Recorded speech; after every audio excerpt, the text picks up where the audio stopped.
부모의 도리를 오늘 잠언서 23장 말씀을 중심으로 함께 은혜를 나누고, 자녀는 부모에게 자녀의 도리를 다하고 부모님은 자녀들을 도리를 다해서 살아가시기를 바랍니다. 그래서 오늘 하나님의 말씀은 어머니에 대한 자녀의 도리를 어떻게 할 것인가, 그리고 자녀에게 대한 부모님으로서의 도리에 대해서 말씀의 은혜를 받고 그렇게 행함으로 복 받으시기를 주님의 이름으로 축원합니다. 첫 번째는 하나님의 사랑을 한번 생각해 봅시다. 여러분, 기독교를 상징하는 단어가 무엇이라고 생각하십니까? 자, 보십시오. 내가 기독교인이에요. 불교인도 아니고 유교인도 아니고 힌두교도 아니고 나는 기독교인입니다. 그런 기독교를 상징하는 단어가 있어요. 그게 뭘까요? 다 같이 사랑 맞습니다. 기독교 그러면 사랑을 강조하고 하나님의 친히 말씀하시기를 하나님은 사랑이시니라 이렇게 말씀하셨어요. 그러면은 기독교는 왜 사랑의 종교라고 하는 것입니까? 그것은 하나님께서 그 하나님 자체가 사랑이시기 때문에 그렇습니다. 할렐루야. 요한복음의 말씀, 또 요한 1, 2, 3서의 말씀 보면은 하나님은 사랑이시라 이런 말씀들이 많이 나와요. 이런 사실을 가장 잘 나타내주는 성경 구절이 요한복음 3장 16절의 말씀 아시죠? 한번 해봅시다. 요한복음 3장 16절 시작. 하나님이 세상을 이처럼 사랑하사 독생자를 주셨으니 이는 그 이를 독생자를 믿는 자마다 멸망치 않고 영생을 얻게 하려 하시니라. 아멘. 하나님이 사랑이시기 때문에 세상을 사랑하셔서 이처럼 사랑하셔서 이처럼 어떻게 해요? 하나밖에 없는 외아들 그 독생자를 세상에 보내주셨어요. 그 독생자 예수 그리스도를 믿는 사람마다 멸망하지 않고 영원한 생명을 얻게 해주시려고 하나님은 사랑하셔서 독생자 하나밖에 없는 외아들까지도 우리에게 보내주셨단 말이에요. 하나님은 사람들을 죄에서 구원해 주시기 위해서 독생자를 온갖 단 하나밖에 없는 외아들을 십자가에 죽게 내어 주셨다는 말씀입니다. 여러분, 다른 사람을 살리기 위해서 자기 자식을 대신 죽게 할 사람이 있습니까? 세상에 그런 사람 봤어요?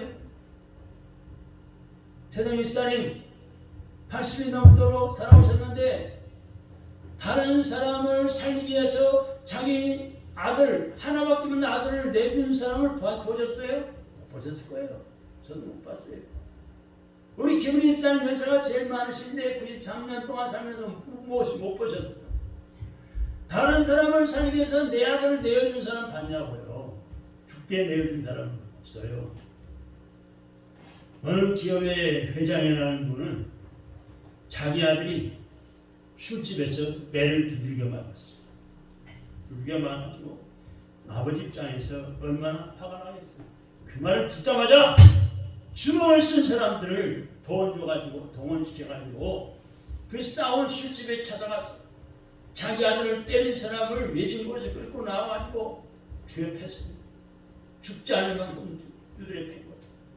그래가지고 한때 언론기관에서 방송에 뉴스에 여러 번 나왔었죠.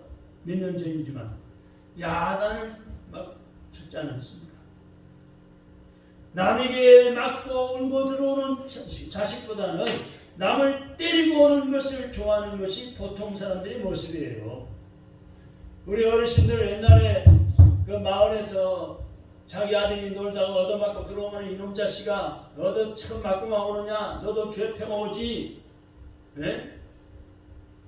오히려 얻어맞고 들어오는 자식을 야단치는 아버지 어머니가 많았잖아요. 그죠? 맞죠? 네. 우리 동네도 어르신들이 자기 자식이 맞고 들어오면 그냥 오히려 야단치는 거예요. 너는 판단 받고만 돌아다니냐? 너도 좁혀고 들어오지. 야단쳤어. 그런데도 하나님께서는 저와 여러분을 살려주시기 위해서 사망 죽을 자리에서 죽음 망할 자리에서 살려주시기 위해서 하나밖에 없는 아들 독자의 예수님을 십자가에 죽게 하신 겁니다. 하나님께서는 저와 여러분들을 너무너무 사랑하셨기 때문에 할렐루야.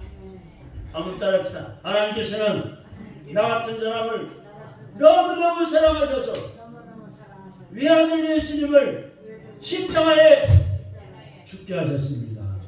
감사합니다. 할렐루야. 두 번째는 사람의 도리를 생각합니다. 이렇게 우리를 사랑하시는 하나님께서 하나님의 사랑을 입은 우리에게 부탁하신 말씀이 있어요. 그건 뭘까요?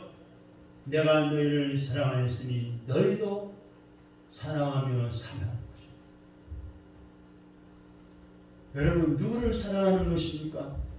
누구를 사랑하며 살라는 것입니까? 첫째는 하나님을 사랑하고, 한번 따라합시다. 첫째는 하나님을 사랑하고, 둘째는 내 이웃을 내 몸과 같이 사랑하라. 이거예요. 그렇게 사랑하며 살아가는 거예요.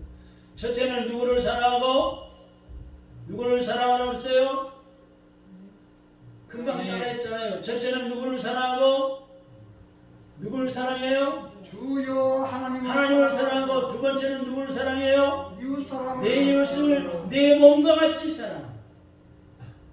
여기서 중요한 것은 하나님께서는 내가 너희를 사랑하였으니 나만 사랑하라고 하지 않으시고 내 이웃도 사랑하라고 하셨다는 거예요. 그러면 하나님께서 사랑하라고 하시는 내 이웃이 누구라고 생각하십니까? 하나님이 하나님을 사랑하라고 내 몸같이 다른 이웃은 이웃 사람을 사랑하라고. 이웃이 누굴까? 누굴까요? 이웃이 누굴까요? 지금 이 사람이 이웃이 누구예요? 이웃을 사랑하라고. 네, 옆에 있는 사람. 여러분, 이웃이란 말은 원래 가까이 있는 사람들, 옆에 있는 사람들. 네, 진짜 정답 100점. 가까이 사는 사람을 가리키는 말이에요. 그렇기 때문에 하나님께서 내 이웃을 사랑하라는 말이 이웃에 사는 어려운 사람들을 외면하지 말고 사랑하는 말인 줄로 생각하는 경향이 있습니다. 그러나 하나님께서는 내 몸처럼 사랑하라고 하시는 내 이웃은 첫째가 자식에게는 부모님이요, 부모에게는 자녀들이에요. 그게 내 이웃이에요.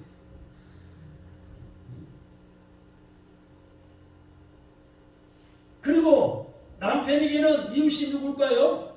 아내예요. 같이 사는 아내. 아내에게는 누가 이웃일까요? 남편이에요. 하나님께서 사랑하고 당부하시는 이웃들이에요. 할렐루야. 내 몸처럼 내 이웃을 사랑하라, 이렇게 말씀하셨어요. 네? 내 자식을 내 몸처럼 사랑하라. 자녀들에게는 너희 부모님을 내 몸처럼 사랑하라. 남편들에게는 내 아내를 내 몸처럼 사랑하라. 아내들에게는 남편을 내 이웃처럼 내 몸처럼 사랑하라고 당부하시는 이웃이라는 말이에요. 그럼에도 불구하고 친구들이나 남들에게는 잘도 하면서 자기 부모님에게는 서운하게 하는 사람들이 있어요. 많아요. 그런 사람들을 우리가 몰라서 그렇지. 길거리에서 자선 낭비 부재금을 몇만 원씩 몇십만 원씩 몇백만 원 넣는 사람들이, 자기 형제나 동기들 간에는 관심이 없는 사람들이 있어요. 자기 이름 내려고, 자기 이름 내려고 방송에 신문에 자기 이름 나오게 만들려고 돈밭들을 싸들고 와서 기부하고 그런 사람들은 많지만 자기 이웃, 자기 자식이나 자기 아내나 자기 남편을 가까이 있는 이웃을 사랑하지 않고 방치하고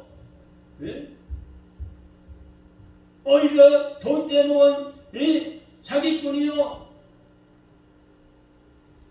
오히려 노랭이라고 깍쟁이라고 하는 그런 남들이 많단 말이에요. 또 남들에게는 친절하고 자상한 사람이 자기 아내에게는 부인에게는 자기 남편은 화내고 화만 내고 자기 남편에게는 바가지만 긁는 아내들도 있습니다. 모두 다 잘하는 일일까요? 잘못한 일일까요? 네? 잘한 일이에요? 잘못한 일이에요? 잘못한 일이죠. 하나님 말씀에 반대로 역행하는 마귀가 좋아하는 짓을 하는 거죠. 그러니까 문제가 해결 안 되죠. 고통을 겪죠. 서로 간에. 예수를 믿는 사람들은 특히 다 같이 따라해봅시다. 효자, 효부들이 됩시다. 효부들이 됩시다. 너무나 당연한 말씀. 그러나 왜 그래야 하는지를 알면 당연한 도리를 더 잘할 수 있어요. 왜 우리 그리스도인들이 왜 우리 예수 믿는 사람들이 효자 효부들이 되어야 합니까? 왜 그럴까요? 에베소서 6장 1절로 3절의 말씀 보시기 바랍니다. 올려봐요. 에베소서 6장 1절로 3절의 말씀을 띄워보세요. 빨리빨리 띄워보세요. 자, 여기 한번 읽어봅시다. 에베소서 6장 1절로 3절 시작. 자녀들아 주 안에서 너희 부모에게 순종하라. 다 같이 크게 읽어봐요. 이것이 옳으니라. 내 아버지와 어머니를 공경하라. 이것은 약속이 있는 첫 번째 계명이니 이로써 네가 잘되고 땅에서 장수하리라. 할렐루야. 자녀들에게 하나님 말씀하시기를 주 안에서 너희 부모에게 순종하라. 이게 옳은 일이라는 거예요. 주님 바깥에 말씀을 떠나면 죄 짓는 것이 많지만 주님 안에 하나님의 말씀대로 부모에게 순종하라는 거예요. 그게 옳은 일을 하라는 거예요. 또 아버지와 어머니를 공경하라는 거예요. 이것은 하나님이 약속하신 첫 번째 계명인데 그 계명이 뭐냐? 그렇게 함으로써 아버지와 어머니에게 공경함으로써 내가 잘되고 땅에서 장수하는 복을 받는다. 할렐루야. 다음에 세 번째 문제. 세 번째는 자녀의 도리에 대해서 말씀했습니다. 자녀가 부모님께 순종하는 것은 당연한 마땅한 일이라는 것입니다. 그런데도 사람들이 왜 부모님 모시기를 부담스럽게 생각합니까? 그것은 부모님을 모시려면 시간 빼앗기죠. 그죠? 어제 어버이날을 지냈어요. 보세요.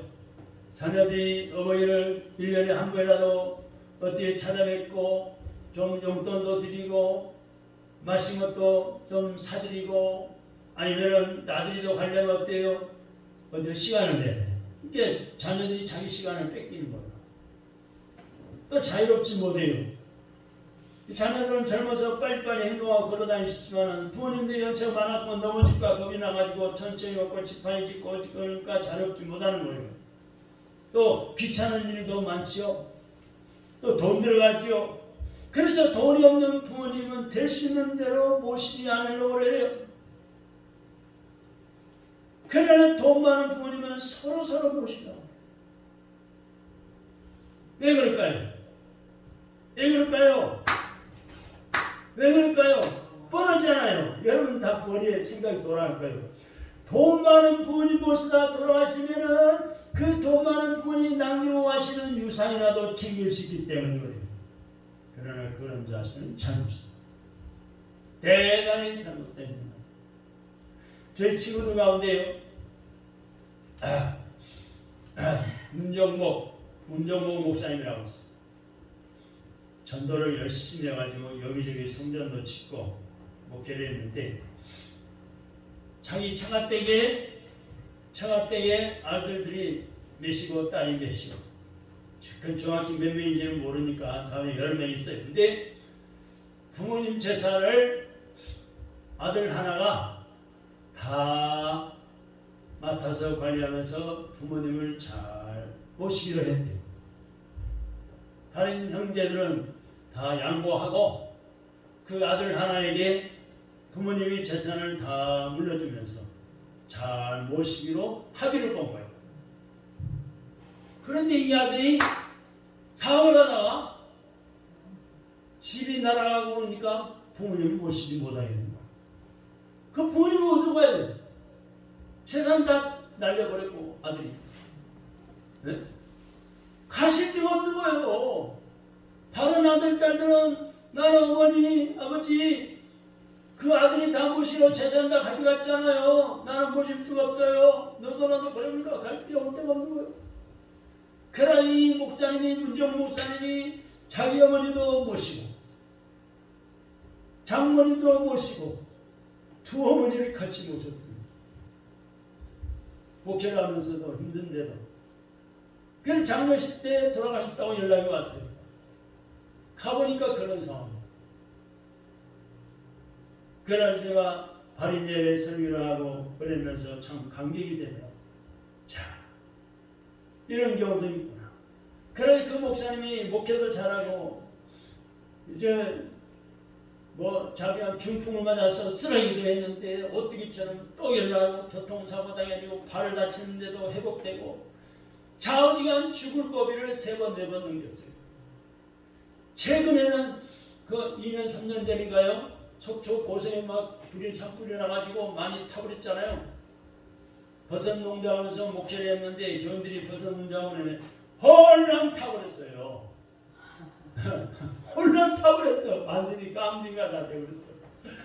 그래가지고 하우스로 쳐서 성전을 서 기도해야 하고 막 예배드리는데 그것도 다 타버리고 강아지를 개를 진돗개를 키웠는데 이 진돗개가 마당에 매이는 진돗개가 막 갑자기 막 예배 시간에 지저대니까 무슨 소리가 예배를 빨리 맞추고 가보니까 이미 불길이 그냥 산에 막 가까이서 타고 오는 거예요. 그래가지고 급히 서둘러가지고 도망쳐 나오는데 이 진돗개에 매어놓은 것을 풀어줘야 되는데 풀어주지 못하고 나왔어. 그래가지고 나중에 가보니까 진돗개가요 반쯤 끌려가지고 그 돌이 큰 돌이 하나 그 돌 옆에가 다 숨어서 있더래요. 그의 신문에 대서특필이 나가지고 개가 불에 타 죽을 사람들을 살렸다 신문이 나고 언론에 떠들어대고 그래가지고 뉴스거리가 돼가지고 이 방송 저 방송에 찾아오고 촬영하고 기사를 내보내고 그래가지고요 사방에서 기부금 헌금을 보낸 분들이요 1억 얼마 2억 차 모여가지고요 성전을 기도원식으로 다시 멋들어지게 지어놨습니다. 할렐루야. 불에 타버려서 망한 줄 알았는데 하나님이 그렇게 섭리하셔가지고 벽돌 건물로 이쁘게 만든 건물로 성전을 세우고 기도원을 세웠다니까요. 할렐루야. 그렇게 장모님 어머니를 모시면서 얼마나 힘들었겠어요. 네? 끝까지 그렇게 공경하고 장례 치려고 그랬더니 그렇게 복을 받아요. 할렐루야. 그러니까 여러분도요 내 자신이 내 아들 딸들이 양철하고 잘못한다고 자꾸 힘만 보지 말고 기도하세요. 기도하세요. 그의 마음을 감동시켜서 자녀가 자녀의 도리를 다하고 나는 부모의 도리를 다할 수 있도록 지혜 주시고 성령님 하나님께서 감동시켜달라고 기도하시란 말이에요. 오늘부터 기도합시다. 아멘.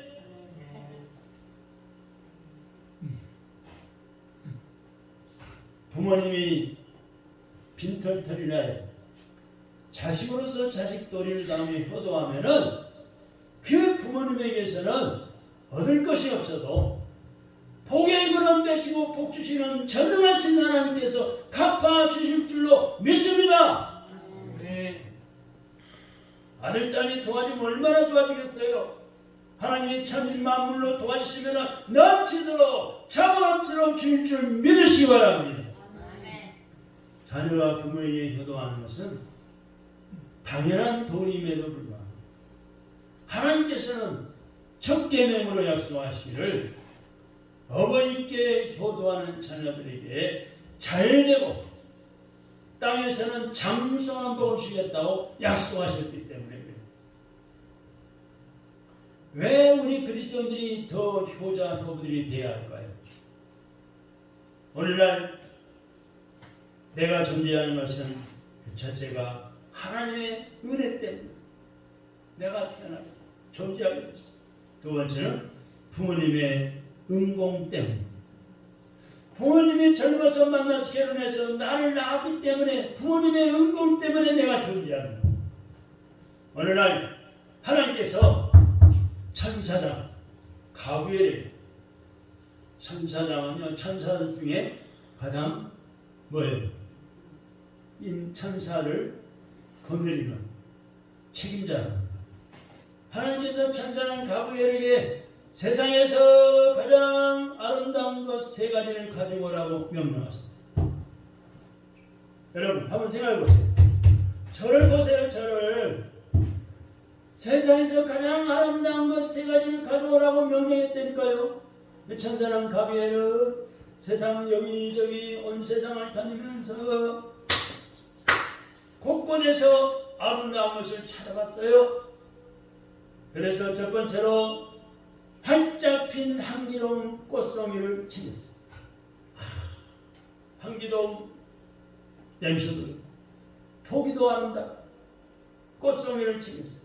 두 번째는 활짝 웃고 있는 순진한 어린아이의 모습을 챙겼어요. 세 번째는 뭘까요?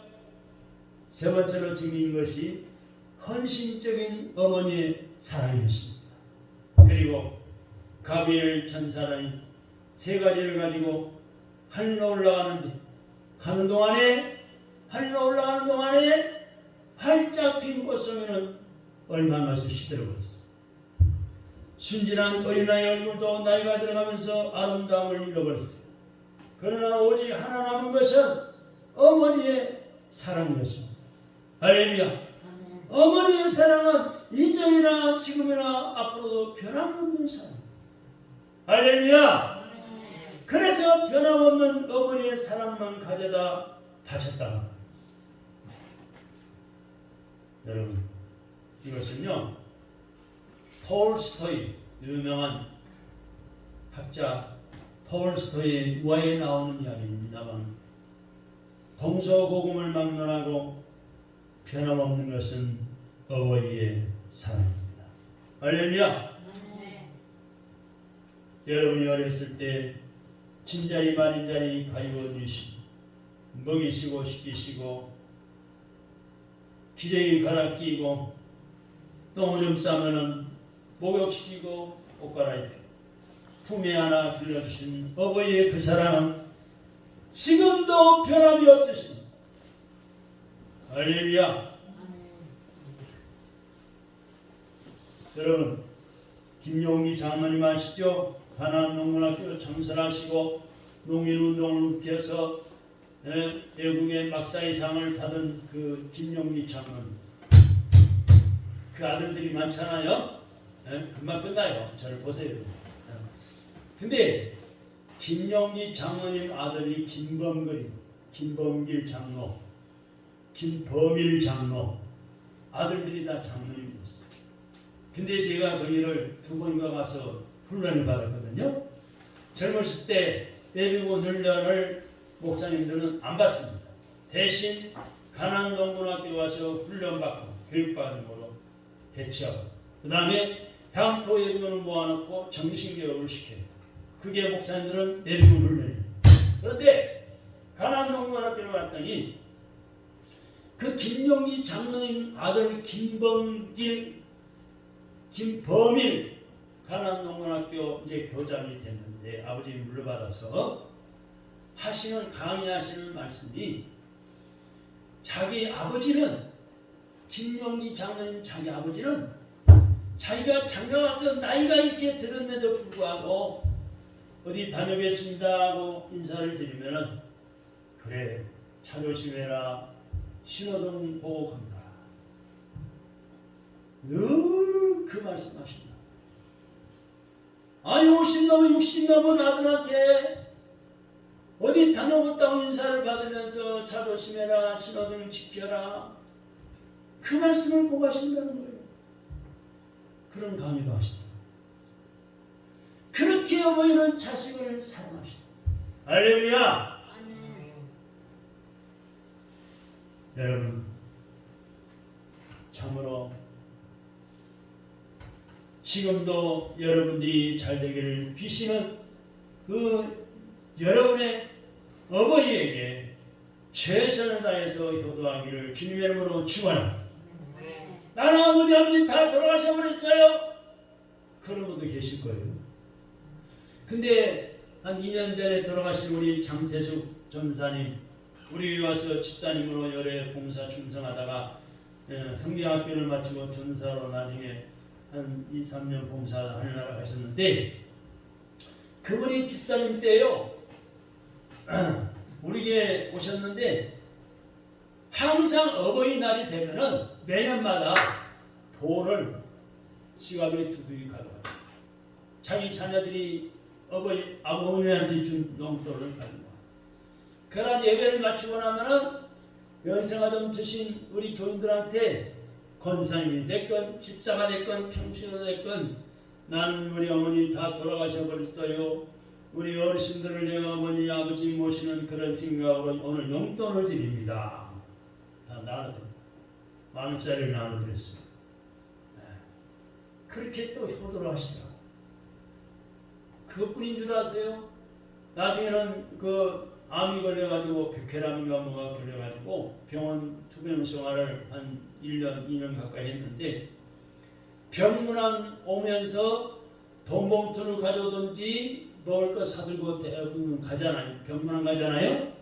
근데 그 병문안 와서 준 돈을 다 모아가지고 먹을 거 쓸 거는 뭐 자녀들이 다 되니까, 믿음 있는 자녀들이 뭐 다 되니까, 아들은 법무사요, 집사님이요, 딸도 저 호주의 변호사요, 아들은 개인 택시하고 뭐 그러니까 예수를 잘 믿어가지고 돈을 복을 받아가지고 다 병원비 뭐니 다 되니까 그 병원에 온 분들한테 받은 돈을 다 모아서 이제 집에 잠깐 오실 기회가 있었는데 한 3일 계신다고 오셨는데 전화가 왔어요.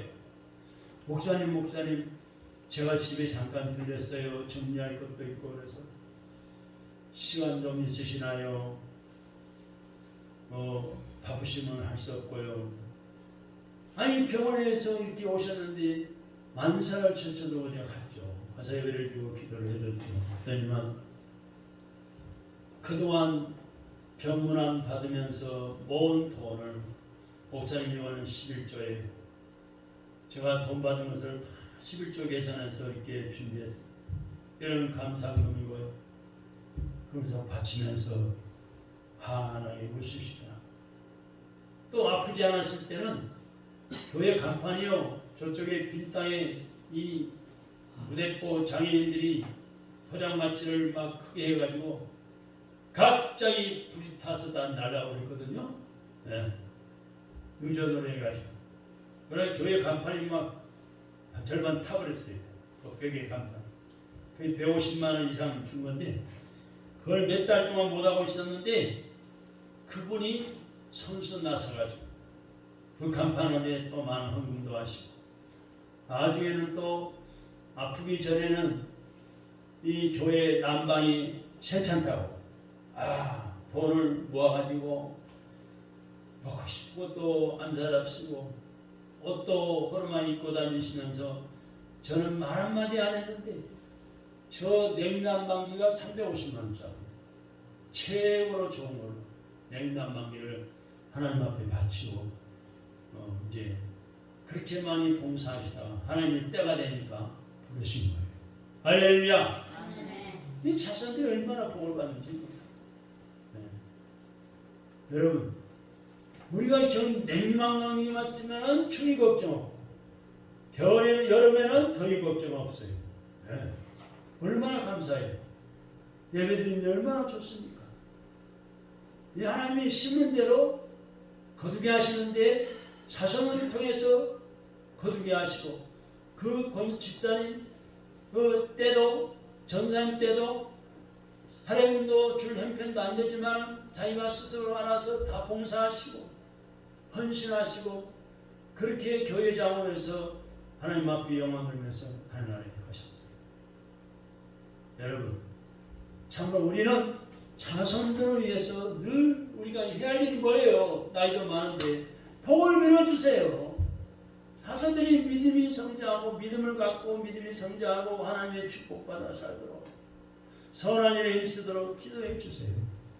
부모에게 효도하는 자녀를 되도록 기도해 주세요. 할렐루야.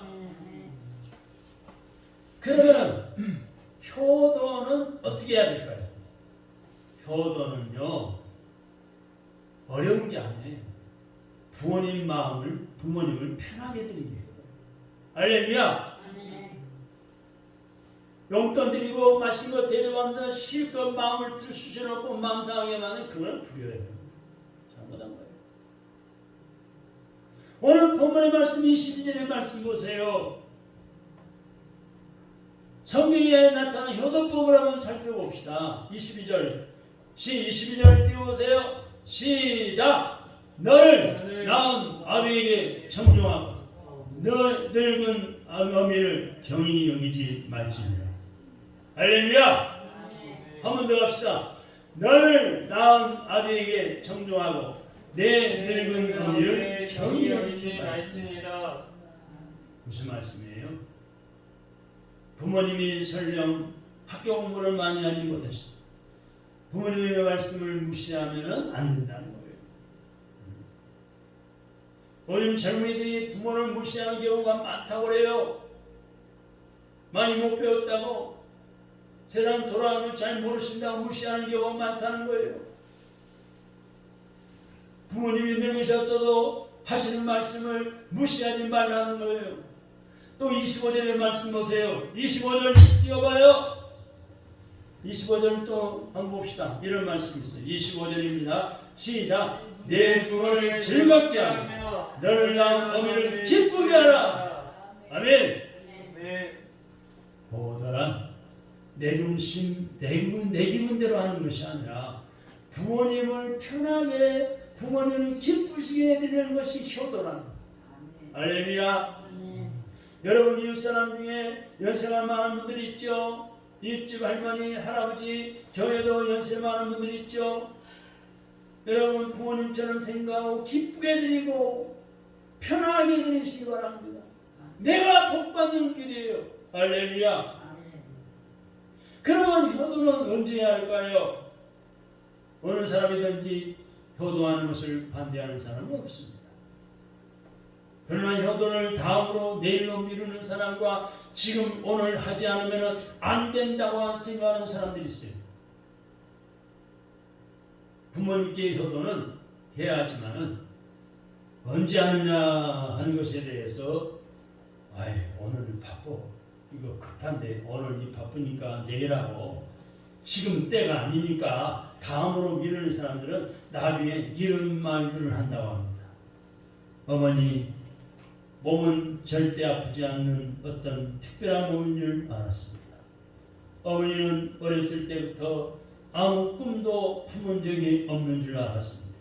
어머니는 새벽에 일찍 일어나시고 늦게 잠드시는 것을 좋아하시는 줄 알았습니다. 어머니는 특별히 좋아하시는 음식이 딱 한 가지고 없는 줄 알았습니다. 어머니는 친구가 한 사람도 없는 줄 알았습니다. 어머니는 얼굴이 고와지는 것과 멋진 옷을 입는 것에는 전혀 관심이 없는 줄 알았습니다. 어머니는 우리가 전화를 길게 하는 것을 좋아하시지 않는 줄 알았습니다. 어머니는 언제까지나 우리 곁에 계신 줄 알았습니다. 우리 아버지는 단 하루라도 쉬는 것을 좋아하지 않은 줄 알았습니다. 아버지는 웃는 걸 모르시는 줄 알았습니다. 아버지 안주머니에는 늘 돈이 얼마쯤 들어있는 줄 알았습니다. 아버지는 좋아하시는 운동도 취미도 없는 줄 알았습니다. 아버지는 우리가 하는 말을 귀담아 듣지 않으신 줄 알았습니다.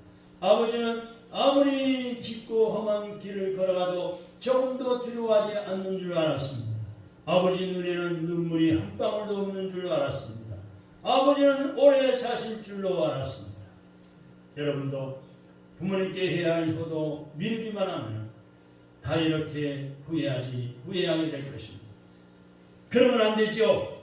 마땅히 해야 할 일, 그리고 마땅히 행해서 복받는 일 미루지 말고 행하시고 후회하지 말고 영육간에 잘되고 강건되는 여러분 되시기를 주님의 이름으로 축원합니다. 마지막으로 이번에는 자녀에 대한 부모의 도리를 생각해 봅시다.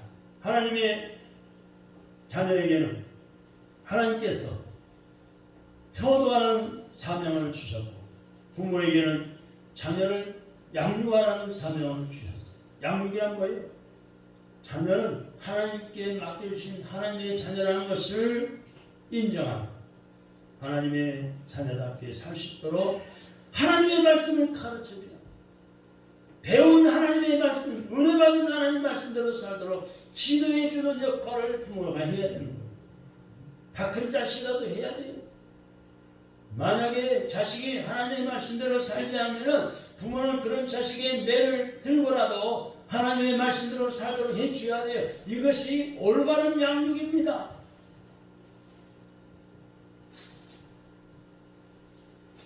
이런 일을 하지 않는 부모는 자식이 아무리 맛있는 음식을 요리해주고 좋은 옷을 입혀주고 열심히 학교 학원에 잘 보내도 그 양육이 아니에요.